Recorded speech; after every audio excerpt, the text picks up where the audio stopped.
Schengen के सबसे बड़े सवाल और उनके बिल्कुल सीधे जवाब। अगर आप भी शेंगन का टूरिस्ट वीज़ा अप्लाई करने का सोच रहे हैं या प्रोसेस बीच में है या कंप्लीट हो चुका है प्रोसेस, लेकिन आपके भी यही सवाल हैं, तो ये वीडियो सिर्फ आपके लिए बना है, क्योंकि इस वीडियो में मैं कवर करने वाली हूँ frequently asked questions by client, जो हमारे क्लाइंट्स हमसे पिछले कुछ सालों में फ्रीक्वेंटली पूछते जा रहे हैं, लेकिन उनके डाउट्स क्लियर नहीं हो पा रहे। नमस्ते एंड सत श्री अकाल, आई महिमा फ्रॉम ब्लूबर्ड नेक्स्ट। आइए शुरू करते हैं हमारा वीडियो, जो बेसिकली है फ्रीक्वेंटली आस्क्ड क्वेश्चंस पे। क्वेश्चन नंबर 1 स्टार्ट करते हैं।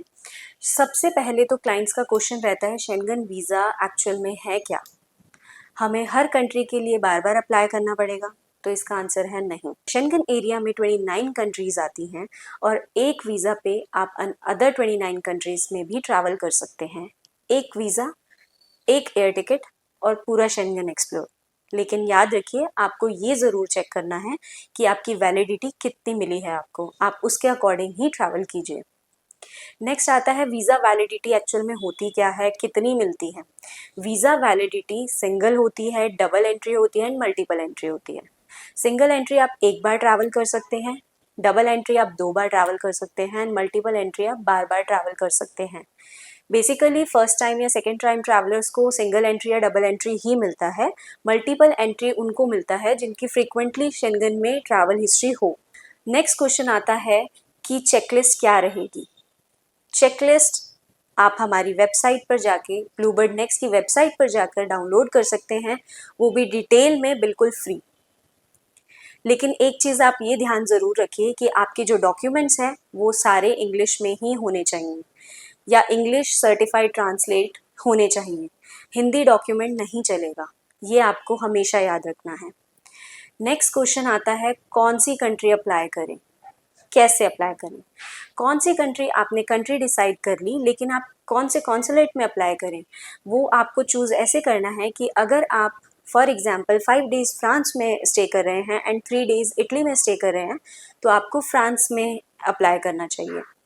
अगर आपका 5 डेज़ का ही फ्रांस का ट्रैवल प्लान है एंड 5 डेज़ का ही इटली का ट्रैवल प्लान है, तो आप उस कंट्री में अप्लाई कीजिए जिसमें आप पहले एंटर करेंगे। फर्स्ट एंट्री आपकी जिस कंट्री में होगी। नेक्स्ट आता है कि बैंक बैलेंस कितना चाहिए। ये बहुत ही जेन्युइन क्वेश्चन रहता है और हर क्लाइंट का रहता है कि बैंक बैलेंस की कितनी रिक्वायरमेंट है, 1 लाख, 2 लाख या कोई मैजिकल नंबर है। तो ऐसा मैजिकल कोई नंबर नहीं है। मैं साफ बता देती हूँ कि ऐसा कोई मैजिकल नंबर नहीं है कि कोई फिक्स्ड आपको बैलेंस चाहिए। आपको अपना बैंक बैलेंस, आपका बैंक अकाउंट कंसिस्टेंट दिखाना है, कोई एक्चुअल हैवी अमाउंट ट्रांजैक्शन ना हो उसमें, ये शो करना है। वीज़ा ऑफिसर शेंगन में आपका ये नहीं देखते कि आपका 50 लाख पड़ा है, ऐसा नहीं होता है। कंसिस्टेंसी से आप पैसा डालिए उसमें। एक दिन पहले आपका 4,000 5,000 पड़ा है और नेक्स्ट डे आपका 5 लाख रुपए आ गया, तो ऐसा नहीं होना चाहिए। अब नेक्स्ट क्वेश्चन आता है कि ट्रैवल इंश्योरेंस मैंडेटरी है या नहीं है। तो ट्रैवल इंश्योरेंस बिल्कुल मैंडेटरी है और कुछ रिक्वायरमेंट्स भी हैं ट्रैवल इंश्योरेंस की जो आपको हमेशा फुलफिल करनी है। वो 30,000 यूरो कवर करता होना चाहिए, शेंगन वाइड एरिया को कवर करता होना चाहिए, सारे शेंगन एरिया को कवर करता होना चाहिए और 30,000 यूरो का कवरेज होना चाहिए मेडिकल का, ये आपको हमेशा याद रखना है। क्लाइंट्स क्या मिस्टेक कर देते हैं कि बोलते हैं फाइल अप्लाई करने के बाद, वीज़ा आने के बाद हम ट्रैवल इंश्योरेंस करा लेंगे, लेकिन ऐसा नहीं होता है। हमें एप्लीकेशन सबमिट करने से पहले ट्रैवल इंश्योरेंस दिखाना पड़ता है अपनी फ़ाइल में और 30,000 यूरो का दिखाना पड़ता है, शेंगन वाइड कवर करता होना चाहिए, ये भी शो करना पड़ता है। बिना ट्रैवल इंश्योरेंस के एप्लीकेशन नहीं वैल्यू करती है आपकी। नेक्स्ट, कई क्लाइंट्स पूछते हैं कि मैम कवर लेटर कंपल्सरी है, कवर लेटर सबमिट करना चाहिए या नहीं करना चाहिए। तो एग्जैक्टली कवर लेटर आपको सबमिट ज़रूर करना चाहिए, क्योंकि कवर लेटर आपकी वॉइस है। वीज़ा ऑफिसर ये देखना चाहता है कि आप एक्चुअल में है क्या, क्या करते हैं। तो आपका जो कवर लेटर है उसमें आपकी बेसिक डिटेल से लेके आपकी सारी डिटेल्स उसमें जाती हैं, तो आपका कवर लेटर सबमिट करना ज़रूरी होता है ताकि वीज़ा ऑफिसर समझ पाए कि आप एक्चुअल में हैं क्या। नेक्स्ट क्वेश्चन आता है क्लाइंट्स का कि हमारा ऑलरेडी रिफ्यूज़ल आ चुका है, क्या हम दोबारा अप्लाई कर सकते हैं या नहीं कर सकते हैं? तो आप दोबारा अप्लाई कर सकते हैं, ऐसा कुछ नहीं है कि आप दोबारा अप्लाई नहीं कर सकते, लेकिन आप दोबारा अप्लाई करने से पहले कुछ चीज़ें हैं जो अपने माइंड में रखिए। अपने रिफ्यूज़ल लेटर को अच्छे से स्टडी कीजिए, उसके जो पॉइंट्स आए हैं उसको आप ओवरकम कीजिए, समझिए, उसको सॉल्व कीजिए, उसके बाद अप्लाई कीजिए, वो ज़्यादा बेनिफिट रहता है। लो बैलेंस की वजह से आ जाता है कई बार रिफ्यूज़ल, कई बार जल्दबाजी में एप्लीकेशन सबमिट कर दी उसकी वजह से आ जाता है। तो आपको बहुत सी चीज़ें अपने कवर लेटर में अच्छे से इन्हांस करके लिखनी चाहिए और अपने रिफ्यूज़ल लेटर को स्टडी करने के बाद ही ये अप्लाई करना चाहिए और जस्टिफिकेशन ज़रूर दीजिए अपने कवर लेटर में नेक्स्ट टाइम। अब नेक्स्ट क्वेश्चन आता है, होटल ज़रूरी है या नहीं है?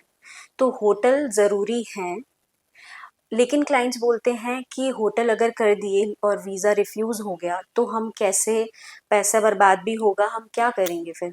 तो ये क्वेश्चन एक जेन्युइन क्वेश्चन है, पैसा वेस्ट हो सकता है अगर रिफ्यूज़ल आ गया 1% भी, लेकिन आपको क्या करना है, होटल आप डमी बुक कीजिए, होटल आप फ्री कैंसिलेशन वाले कीजिए, ज़ीरो पेमेंट वाले कीजिए, पे एट द प्रॉपर्टी वाले कीजिए, लेकिन होटल बुकिंग दिखाना ज़रूरी होता है।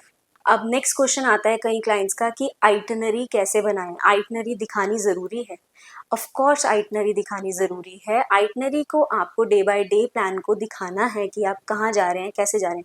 आपको टाइमली नहीं दिखाना है कि आप इस टाइम यहाँ जा रहे हैं, उस टाइम यहाँ जा रहे हैं, नहीं, आपको ऐसे नहीं दिखाना है। आपके आइटनरी की सेंस बनती होनी चाहिए। वीज़ा ऑफिसर को ये देखना है कि जो आपकी आइटनरी है वो सेंस मेक करती भी है या नहीं करती है, तो आपको आइटनरी उसके अकॉर्डिंग दिखाना है। एम्बेसी फीस क्या है? नेक्स्ट क्वेश्चन हमारा आता है कि एम्बेसी फीस क्या है? एम्बेसी फीस है, जो एडल्ट्स हैं उनकी 90 यूरो एम्बेसी फीस है एंड जो 6 से 12 के बीच में आते हैं उनकी 45 यूरो एम्बेसी फीस है एंड जो बिलो 6 हैं उनकी फ्री है। वीएफएस के अपॉइंटमेंट के चार्जेस ज़रूर लगते हैं, वो कुछ 1800 से 2500 के अप्रॉक्स लग जाते हैं, हर कंट्री के अलग अलग होते हैं। ये थे हमारे आज के वो क्वेश्चंस जो हमें फ्रीक्वेंटली पूछे जा रहे थे काफ़ी सालों से क्लाइंट्स के थ्रू। तो अगर आपको ये वीडियो अच्छा लगा हो और आपकी क्वेरी भी सॉल्व हुई हो तो वीडियो को ज़रूर लाइक कीजिएगा, हमारे चैनल को भी ज़रूर सब्सक्राइब कीजिएगा एंड ये वीडियो उन अपने बडीज़ को भी भेजिएगा जिनको इसकी रिक्वायरमेंट है, जिनको ये जानना है, जो कंफ्यूज्ड हैं और इनके भी यही क्वेश्चंस हैं, तो आप उनको भी ये शेयर कीजिएगा ताकि वो भी हेल्प ले सकें हमारी इस वीडियो से। तब तक मिलते हैं नेक्स्ट वीडियो में। Safe travel.